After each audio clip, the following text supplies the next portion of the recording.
నిన్నటి నుంచి తెలంగాణ వ్యాప్తంగా జరుగుతున్న ఆర్టీసీ సమ్మె కారణంగా తాండూరు డిపోలో Tandur town police station rural police station staff కలిసి ఇక్కడ బందోబస్తు నిర్వహిస్తున్నాము.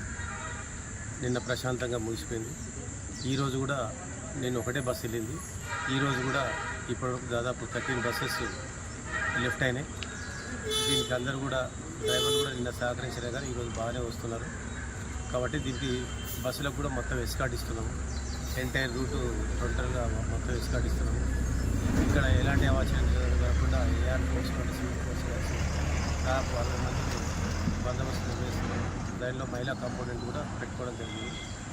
కాబట్టి ఇప్పుడు ప్రజలు, ఎందుకంటే స్ట్రైక్ నడుస్తుంది, ప్రజలకు చాలా ఇబ్బందులు ఎదుర్కొన్నారు.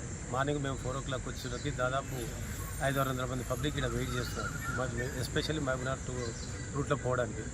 సో ఇమ్మీడియట్లీ డిఎం గారు ఆర్ఎం గారితో మాట్లాడి కొంతమంది డ్రైవర్లను అరెస్ట్ చేసి దాదాపు ఒక 10 బస్సులు మహబూబ్నగర్ పంపడం జరిగింది. అందులో 10 బస్సులు, ఒకటి హైదరాబాద్, ఒకటి వికారాబాద్, ఒకటి చించోలు, 10 మహబూబ్నగర్ పంపడం జరిగింది. కాబట్టి దాంతో క్రౌడ్ కొంచెం తగ్గిపోయింది. సో ఇంకా రిక్వైర్మెంట్ని బట్టి ఆర్టీసీ వాళ్ళు ఆ బస్సులు ఆపరేట్ చేస్తున్నారు. దానికి మేము సరైన బందోబస్తు ప్రొవైడ్ చేయడం కూడా జరిగింది.